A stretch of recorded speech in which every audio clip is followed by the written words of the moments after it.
할렐루야. 하나님 살아계십니다. 살아계신 그 하나님의 은혜와 평강과 축복이 저와 여러분들 그리고 영상으로 예배하는 모든 분들에게 함께하게 되기를 주의 이름으로 축복합니다. 오늘 설교 제목이 말씀을 이루려 하는 우리 이제 마태복음 왕으로 오신 예수님, 그 예수님의 언약 그리고 우리가 기도 또 예배, 오늘 이제 섬김에 대한 이야기를 할 건데, 오늘 청소년부도 있고 아동부도 있어서 옛날 이야기 하나를 좀 하고 그 옛날 이야기 속에 깔려져 있는 하나님의 이야기를 좀 같이 나누려고 합니다. 옛날 이야기만 기억하고 계시면 안 됩니다. 굉장히 중요한 일이기 때문에. 옛날 이야기는 어떤 이야기냐면 고구려 평원왕 때 있었던 공주와 또 바보의 러브 스토리를 이야기하려고 하는 겁니다. 두 사람이 다, 한 사람은 몸이 약해서 사람들이 바보 취급하는 사람이었고, 여자는 아마 그 우는 거를 주특기로 하는 그런 분이었어요. 근데 그 우는 게 주특기인 사람이 공주인데, 아버지 평원왕이 공주가 울 때마다 뭐라고 얘기하냐면, 너 그렇게 자꾸 울면 온달한테 시집 보낸다? 이렇게 야단을 쳤어요. 왜냐하면 그 온달은 몸도 허약하고 사람들한테 얻어맞고 이렇게 바보 취급당하는 그런 사람이었는데, 아마 협박이기도 하고 때로는 저주일지도 모를 그런 이야기를 이제 공주한테 하는 것을 통해서 경각심을 가지려고 하는 그런 의도가 아니었을까, 이런 생각을 합니다. 근데 이제 나이가 차서 결혼을 하려고 여기저기 혼처를 알아보고 있는데 평강공주가 아버지 평원왕에 가서 얘기하죠. 뭐라고 얘기하죠? 내 신랑감 이미 정해놨는데 왜 딴 사람 찾느냐고. 나는 온달한테 시집 가겠다고. 다 모르는 얘기예요? 지금 제가 표정들이 다 모르는 얘기 같아요. 웬만큼은 다 알 거라고 생각하고 잘라서 얘기를 하는데 이렇게 표정들을 심각하게.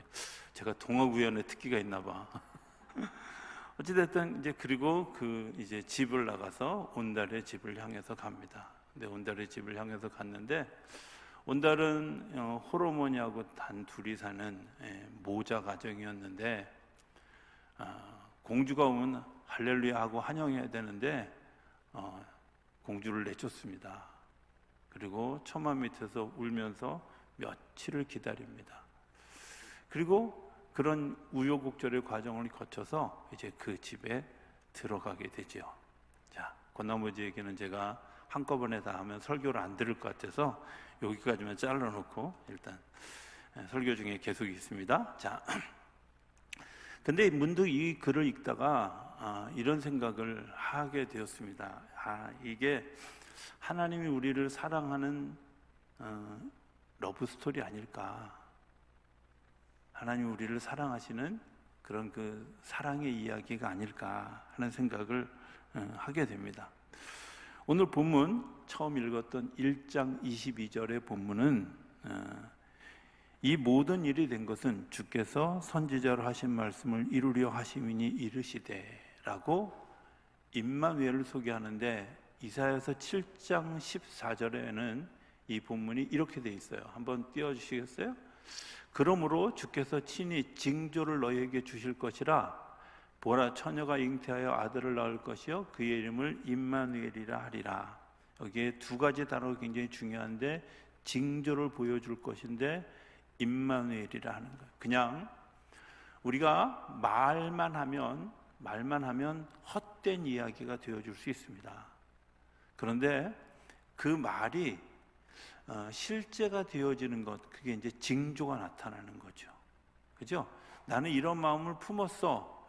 그런 마음을 품었는데 그런 마음을 품은 것들이 말이라는 것으로 나타나고, 그 말이 우리들의 삶의 실제가 되어질 때 비로소 저 사람이 하는 일이 의도가 있고 신뢰할 만한 일이고, 그리고 정말 아름다운 열매를 맺는 일들이 그런데 많은 사람들이 말은 하는데 뭐가 삶이 뒤쫓아가지 않는 거예요. 하나님이 이것에 대한 안전장치를 위해서 말이 말씀이 되게 하셨던 가장 커다란 이유는 징조가 있는데, 그 징조가 뭐냐면 임마누엘이라는 거예요. 하나님이 너희와 함께 하신다는 거예요. 하나님은 우리에게 그냥 말씀만 하시지 않으시고 그 말씀이 실제가 되기 위해서 우리와 함께 해주신다는 거예요. 제가 아까 얘기했던 그 평강공주가 아버지의 이야기를 들으면서 어떤 마음을 품게 되었냐면, 내가 그 온다를 사랑하리라, 이런 마음을 갖는 러브 스토리가 생기게 되어졌어요. 의도한 것이 아니었지만 아마 예수님에게 하나님이 걱정하시지 않으셨겠어요? 야, 이 땅을 내가 어찌해? 창세기 5장, 6장에 보면 하나님이 이 세상을 지으신 것을 한탄하시고 안타까워하시고, 여러분들 그것을 자녀인 예수님이 보지 않았겠어요? 듣지 않았겠어요? 그런데 그것 때문에 근심하는 아버지를 위해서 예수님이 어떤 마음을 가지셨을까? 내가 저 땅에 가리라, 내가 저곳에 가리라, 그리고 내가 이 백성들을 사랑하리라, 이런 마음을 먹었어요. 그런데 그 일에 증명해 주시는 하나님의 능력은 뭐냐면, 예수님과 함께 하셨던 것처럼 예수님을 받아들이고 예수님과 더불어 살아가는 모든 사람, 예수의 이름으로 살아가는 모든 사람에게 임마누엘 되어 주신다는 하나님의 약속이 우리 가운데 있다는 거예요. 하나님 우리에게 말씀을 이루기 위해서 당신이 말씀만 하시는 것이 아니라 그 말이 실제가 되기 위해서 보장해 주시는 하나님의 보장이 있는데, 그게 뭐냐? 임마누엘이래요. 자, 평강공주가 궁을 나갔어요. 각종 보물과 각종 이제 자기가 가지고 갈 수 있는 그런 모든 이제 것들을 들고 나갔어요. 자, 그 아버지가 이 평강공주를 쫓아가게 사람들을 쫓아보냈는데 잡으러 쫓아보냈을까요? 아니면 혹시 무슨 일이 일어나면 안 되니까 그걸 보호하기 위해서 보내셨을까요? 보호하기 위해서 그렇지 않아요. 하나님이 이 사람이, 예수님이 이 땅을 사랑하셔서 이 땅을 사랑하기 위해서 이 땅에 보내졌는데, 아버지의 마음은 어떤 마음이냐면 내 자녀도 소중해요. 이 사람들도 소중하지만 내 자녀도 소중해. 그래서 두 가지를 다 같이 할 수 있는 일들이 뭐예요? 사람을 보내서 못 가게 붙잡는 게 아니라 가게 보내시되 더불어 함께 모든 것을 지켜보게 하시는, 이게 임마누엘의 복이라는 거예요. 하나님은 우리를 사랑하십니다. 사랑하시기 때문에 우리를 보호하시기 위해서 불꽃 같은 눈으로 우리를 지켜보시는 거죠. 그리고 그 말씀을 이루기 위해서 그 험한 세상에, 그 험한 곳에 아들 예수를 보내시는 거예요. 그런데 여러분들, 이게 혼자 힘으로 되는 게 아니잖아요. 두 번째 말씀을 이루려라고 하는 4장 14절의 말씀을 보면 이렇게 되어 있습니다. 이는 선지자 이사야를 통하여 하신 말씀을 이루려 하신 말씀이라 일렀으되. 이 말씀의 근거는 이사야서 9장 1절 2절의 말씀인데요, 한번 볼까요? 9장 1절 2절. 전에 고통받던 자들에게는 흑암이 없으리로다. 옛적에는 여호와께서 스불론 땅과 납달리 땅에 멸시를 당하게 하셨더니 후에는 해변길과 요단 저쪽 이방의 갈릴 일을 영화롭게 하셨느니라. 흑암에 행하던 백성이 큰 빛을 보고 사망의 그늘진 땅에 거주하던 자에게 빛이 비추도다. 이렇게 이야기하고 있어요. 자, 굉장히 중요한 이야기가 몇 개 나오는데, 하나는 그 일을 하게 할 누군가가 있고, 그 다음에 그것이 갈릴이라는 곳이 있고, 그곳에 흑암이 변해서 영광이 되어지게 하겠다는 거예요. 그런데 마태복음 4장에 나오는 그 예수님이 행하시는 그 일들을 위해서 준비시켜서 보냈던 사람이 있어요. 누구였죠? 세례 요한이었잖아요. 자, 이렇게 생각해 보세요. 제가 여러분들 이 세상에 와가지고 제가 예수입니다 그러면 다 뭐야? 이렇게 얘기할 거 아니에요. 그죠? 여러분들 왜 저기 이단을 자꾸 사입이라고 얘기하는지 아세요? 그 사람들은 누가 인정해 준 게 아니라 자기가 내가 예수야 이렇게 얘기하니까 사이비가 되는 거예요. 예수님은 본인이 내가 예수야 이렇게 얘기하지 않아요. 먼저 누군가가 나를 소개하고, 그리고 그것들이 우리 그 자연스럽게 예수님이 이 살아가는 삶의 과정에서 일어나게 되어지는 것을 보게 되는 거죠. 그래서 예수님은 세례 요한이라는 사람을 통해서 또 다른 많은 사람들을 통해서 증명하도록 하나님이 행하셨다. 말씀을 이루기 위해서 굉장히 중요한 일이 있는데, 그 일에 나는 별반 도움이 될 것 같지 않은 것 같은데 그 일이 사실은 연합해서 하나님의 일을 이루어 갔던 것을 알게 되는 거예요. 자, 온달이 이제 내가 평강공주가 온달에게 시집을 가기로 작정했어요. 작정했는데 작정하면 그냥 내가 호롤단신 그냥 탁 달려가면 될까? 아니잖아요. 뭐 했을까요? 당연히 첫 번째는 아버지가 반대해요. 야, 안 돼. 그건 내가 그냥 너 야단치려고 한 말이지. 네가 그렇게 이야기하는 그것을 막 야단 맞고 힘들어할 때마다 누군가가 와서 아가씨 힘내세요 이렇게 이야기하며 도와줬던 유모들이 있지 않았을까요? 또 뿐만 아니라 그 온달이라는 사람이 어떻게 살고 있는지, 어디에 살고 있는지, 그리고 주변은 어떤지 뭐 이런 것들을 조사하기 위해서 사람들을 보내지 않았겠어요? 사람들을 보낼 때 그 사람들이 떳떳하게 왕이시여 제가 정탐 다녀오겠습니다 그리고 떳떳하게 갔겠어요? 아니잖아요. 당연히 왕한테 걸리면 죽을지도 모르는 그런 상황인데 공주를 돕는 일들을 하는 그 사람들은 목숨 걸고 그 일들을 했을 거란 말이에요. 자, 중요한 건 하나님의 말씀을 이루게 하기 위해서 하나님의 일들을 행하시는데 하나님의 사람들을 불러서 그 사람들을 통하여 그 일을 하시는 거예요. 이게 왕에게 반대되는 일이고 왕에게 힘든 일이고 공주를 돕는 일들이 오히려 왕을 불편하게 하는 일들이고 적이 될 수 있는 그런 일임에도 불구하고 그들에게 그 일들을 맡겼고 사람들에게도 인정받지 못하는 일들이었어요. 그런데 그 숨어서 섬기는 그 일 사람들을 통해서 하나님의 역사가 이루어져 갔고 말씀이 이루어져 가게 되어졌다는 거예요. 그걸 성경은 아주 구체적으로 뭐라고 얘기하냐면 갈릴리 땅에서 그런 일들이 일어날 것이고, 그리고 그 일들을 소개하는 사람이 있을 것이고, 그가 광야에서 외칠 것이고, 그것 때문에 흑암이 빛이 일어나는 곳이 되게 하겠다. 약속이에요. 그 약속을 이루기 위해서 헌신해야 되는 사람들이 누구였다고? 세례 요한이었고, 그것을 전달하는 세례 요한의 제자들이었고, 이런 사람들은 사막으로 쫓겨가서 그곳에서 메뚜기와 석청을 먹으면서 약대 털옷을 입고 그 빈곤 생활을 감당해야 했고, 세례 요한은 짧은 생을 살면서 예수님을 이 땅에 소개하는 자기의 사명을 다하는 것으로 삶이 끝났다는 거예요. 저는 이게 섬김이라고 생각하는데, 요한복음 3장에 보면 이 일들을 뭐라고 얘기하냐면 이렇게 얘기합니다. 내가 말한 바 나는 그리스도가 아니요 그의 앞에 보내심을 받은 자라고 한 것을 넘겨주세요. 네, 넘길 줄을 모르시는 것 같아요. 네, 증언할 자는 너희니라. 신부를 취하는 자는 신랑이나 서서 신랑의 음성을 듣는 친구가 크게 기뻐하나니 나는 이러한 기쁨으로 충만하였노라. 그는 승하여야겠고 나는 쇠하여야 하리라 하니라. 세례 요한이 사람들에게 한 말이에요. 뭐라고 얘기했냐면 난 그리스도가 아니야. 그리스도가 아닌데 내가 왜 여기에 왔느냐면 보내심을 받을 자고 증언할 자인데, 증언할 내가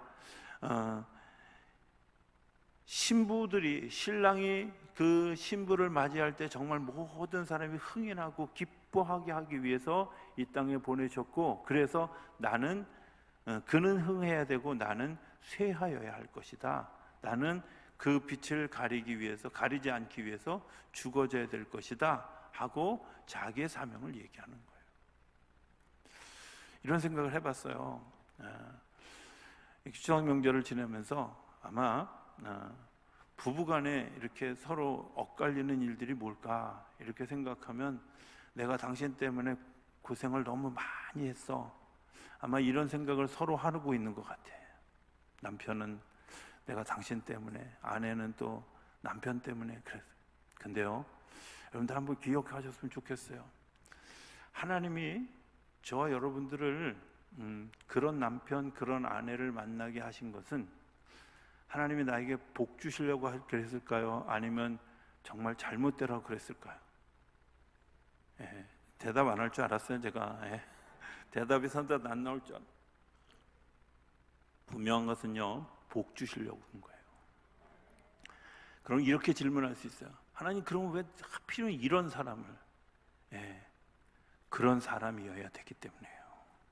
왜? 내가 섬긴 것 때문에, 내가 그것 때문에 손해본 것 때문에, 내가 그것 때문에 그는 흥하고 나는 쇠해야 되는 그 일들을 한 것 때문에 하나님이 하나님의 복된 일들을 나에게 주는 것뿐만 아니라 나를 통해서도 그런 역사들이 나타나는 거예요. 그러니까 내가 별난 남편하고 살았다, 그럼 여러분들 복이 더 큰 줄로 믿습니다. 내가 아주 고집센 아내하고 살았다, 여러분들 거기 복이 더 큰 줄로 믿습니다. 예, 아멘 할 때까지는 계속 할 예정입니다. 이게 아멘이 돼야 됩니다. 예, 왜? 하나님이 우리에게 그렇게 주신 거예요.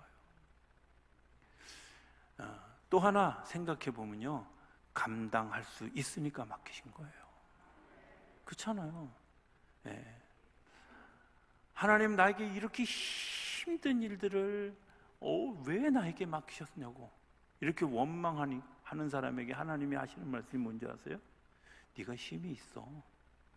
네가 힘으로 감당할 만큼 내가 너에게 준 거야. 여러분들이 아주 특별한 분들하고 사셨다면 여러분들은 특별한 능력이 있는 분들인 줄로 믿습니다. 왜? 그리고 특별한 은혜가 더해주는 줄로 믿습니다. 세 번째 중요한 것 하나는 21장 4절에 이는 선지자를 통해 하신 말씀을 이루려 하시는 말씀이라 일러스되, 이거 이사야서 62장 11절과 스가랴 9장 9절의 말씀을 근거로 한 건데요, 한번 볼까요? 여호와께서 땅끝까지 선포하시되 너희는 딸 시온에게 이르라. 보라, 내 구원에 이르렀느니라. 보라, 상급이 그에게 있고 보응이 그 앞에 있느니라 하셨느니라. 또 9절에 보면 시온에 따라 크게 기뻐할지어다. 예루살렘에 따라 즐거이 부를지어다. 보라, 내 왕이 내게 임하시나니 그는 공의로우시며 구원을 베푸시며 겸손하셔서 나귀를 타시나니 나귀의 작은 것 곧 나귀 새끼니라. 예수님이 예루살렘에 입성하는 이야기를 이미 스가랴 선지자와 이사야 선지자가 다 이야기했어요. 그런데 그 사건이 왜 중요하냐면 그분이 예루살렘에 들어가신 것 때문에, 예수님이 죽으신 것 때문에, 예수님이 죽고 부활하신 것 때문에 우리의 생명이 구원함을 받는 역사가 일어나게 되어졌어요.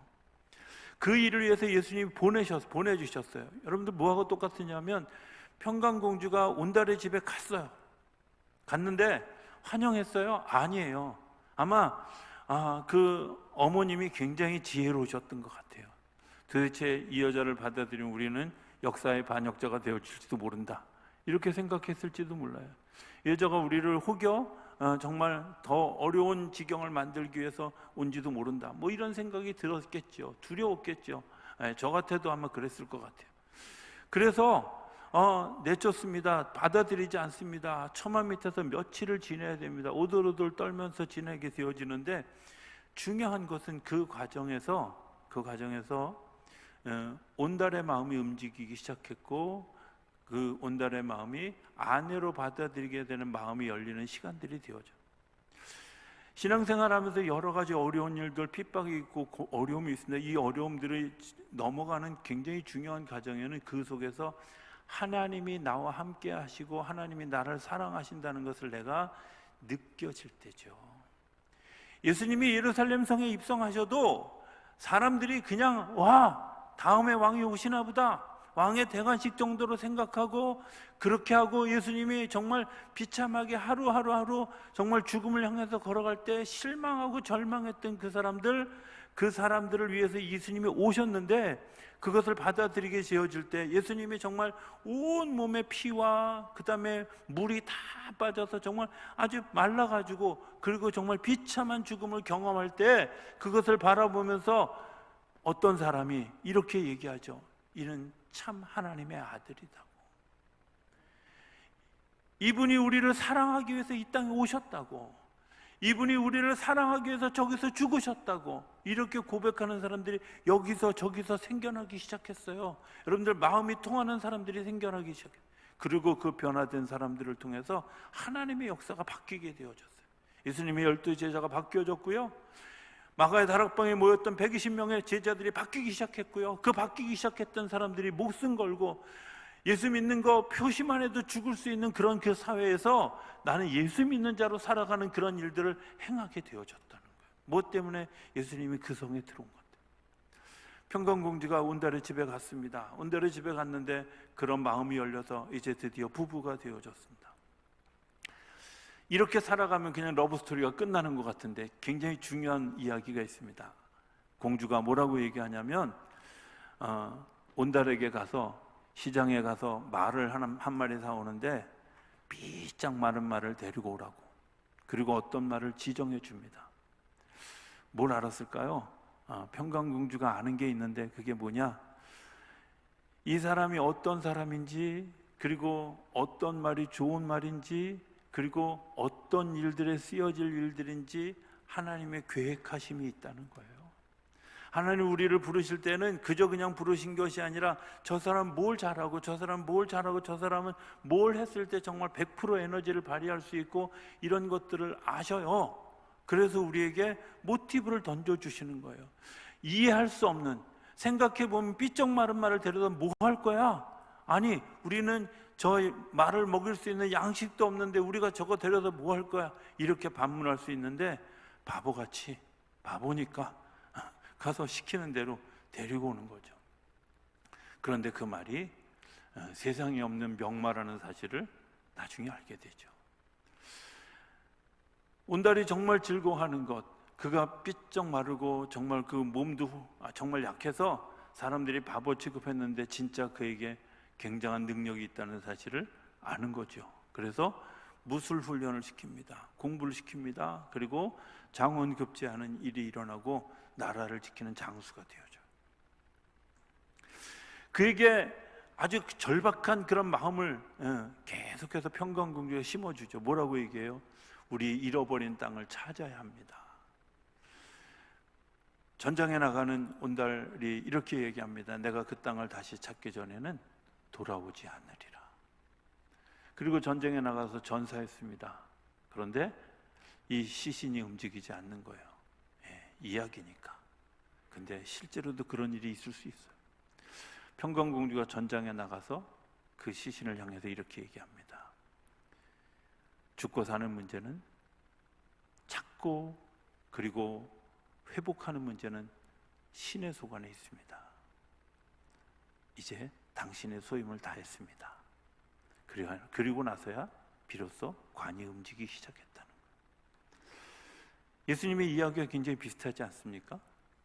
예수님이 마지막 날 밤에 하나님 앞에 서면서 할 수만 있거든 내 잔을 좀 옮겨주십시오. 그렇게 이야기하다가도 주님께서 나를 그렇게 사용하실 때 내가 아멘 하고 뜻대로 행하겠습니다. 십자가에서 죽으시면서 다 이루었다, 저들을 불쌍히 여겨달라, 이렇게 기도하셨던 이야기들. 예수님이 이 땅을 구원하기 위해서 당신의 몸이 스스로 제물이 되어져서 번제물이 되어져서 이 세상을 구원한 구원자가 되어주시기 위해서 우리에게 제물이 되어주셨고, 다시 오실 그것을 위해서 부활하셔서 승천하시고 다시 오시겠다고 하는 그 약속을 우리를 향해서 해주시고 그것을 기다리게 하시는 하나님의 은혜가 우리 가운데 있다는 거예요. 하나님 우리를 사랑하셔서 예수님이 행하셨던 일, 하나님 말씀하시고 함께 하겠다는 임마누엘, 세례 요한을 보내셔서 길을 열었던 그 일들, 그리고 예수님을 보내셔서 우리를 구원하기 위해서 베푼 이 모든 일들을 통틀어서 뭐라고 얘기하냐면 섬김이라고 이야기합니다. 자, 이 섬김은 도대체 그럼 어떻게 나오는 것일까? 에릭 프롬이라고 하는 사람이 쓴 사랑의 기술이라고 하는 책이 있습니다. 사랑의 기술이라는 표현이 썩 좀 마음에 안 듭니다. 왜냐하면 그 워낙 원래의 제목은 더 아트 오브 러빙입니다. 알트라는 말, 예술이라는 말로도 쓰는데 왜 하필이면 기술이라고 그랬을까? 기술이라고 하면 뭐 테크닉 이런 것들일 텐데 뭐 사랑의 이런 그런 어떤 그런 것들을 가르치기 위한 걸까? 하고 책을 이렇게 들여다보면 사실은 이 책 전반에 흐르는 굉장히 중요한 이야기는 뭐냐면 사랑은 그 사람의 삶 전체다. 그 사람이 가지고 있는 삶의 경험 전체다. 사랑할 수 있는 것은 그 사람이 이제까지 살아왔던 그 모든 일들의 통합체가 지금 여기서 쏟아져 나오는 게 사랑이라는 거예요. 사랑은 어느 날 갑자기 내가 사랑하기로 결심되어지고 그냥 사랑할 수 있는 게 아니라 결심되어지고 내 안에서 무르익어지고 내 안에서 열매되어지고 그리고 그런 것이 자연스럽게 되어졌을 때 비로소 사랑이라는 것이 이루어지고 사랑의 열매가 이루어지는 거예요. 평강공주가 어느 날 갑자기 사랑하겠다는 마음을 가진 것이 아니라 이미 어려서부터 그의 마음속에 내가 이 온달을 사랑하리라, 예수님이 어려서부터 내가 이 세상을 사랑하리라, 이 세상을 위해서 나를 섬기리라, 이런 마음을 가지고 총체적 마음을 가지고 사랑하기로 작정하고 그 일을. 오늘 우리들의 삶에 섬김이 되어지지 못하는 이유가 뭘까? 나는 머리로는 이해하고 그리고 가슴으로는 이해했지만 우리들의 삶으로 나가는 훈련이 이루어지지 않는 것. 섬김은요 철저하게 훈련하는 겁니다. 내가 안 된 것 때문에 기도하고 내가 안 된 것 때문에 다시 예배하고 하나님 더 위에 그 위에 은혜를 더해 주십시오. 그리고 견뎌갈 때 하나님께서 우리에게 그 일의 열매를 보게 하고 그것을 통해 흑암을 영광으로 하나님의 찬란한 햇빛으로 바꾸는 역사를 만들어가게 하시는 줄로 믿습니다. 주님은 그것을 위해서 우리를 부르셨다면 나는 어떻게 대답할 수 있을까? 나는 어떻게 준비할 수 있을까? 마지막 이야기 하나를 하고 설교를 마치기 원합니다. 이런 질문입니다. 평강공주와 온달장군 누가 주인공일까요? 사실은요 이야기는 온달장군이 주인공처럼 보여요. 그런데 그 일을 만드는 이면은 누가 있었어요? 평강공주가 있었어요. 주님은 우리를 삶의 주인공으로 만들어 주셨어요. 그런데 그 뒤에 뭐가 있어요? 주님의 우리를 향하신 뜨거운 사랑과 우리를 위해서 기도해 주시는 기도가 있어요. 이것을 잃어버리면 갈 길을 잃어버리게 되고 삶의 의미를 잃어버리는 거예요. 내가 예수를 믿는 가장 커다란 이유, 나의 나 된 것은 주님의 은혜입니다. 내가 여기 서 있는 것은 주님의 은혜입니다. 내가 지금까지 지켜온 것은 주님의 은혜입니다. 그래서 내가 나를 이 자리에 세웠고 이렇게 세웠고 이렇게 역사하셨고 그것을 고백하는 사람들, 그 사람들이 비로소 내가 또 다른 일을 위해서 주님 제가 그 섬김의 자리에 서겠습니다. 내가 그 자리에 그 걸음을 걸어가겠습니다. 결심하고 걸어가게 되는 줄로 믿습니다. 저는 추석 명절을 맞는 우리 성도님들 한 사람 한 사람이 이제 그런 성숙한 섬김을 통해서 화평한 가정을 만들어가고 화평한 지역을 만들어가고 교회를 만들어가고 사회를 만들어가는 일에 쓰임받는 하나님의 사람들이 되어줄 수 있게 되기를 주의 이름으로 축복합니다.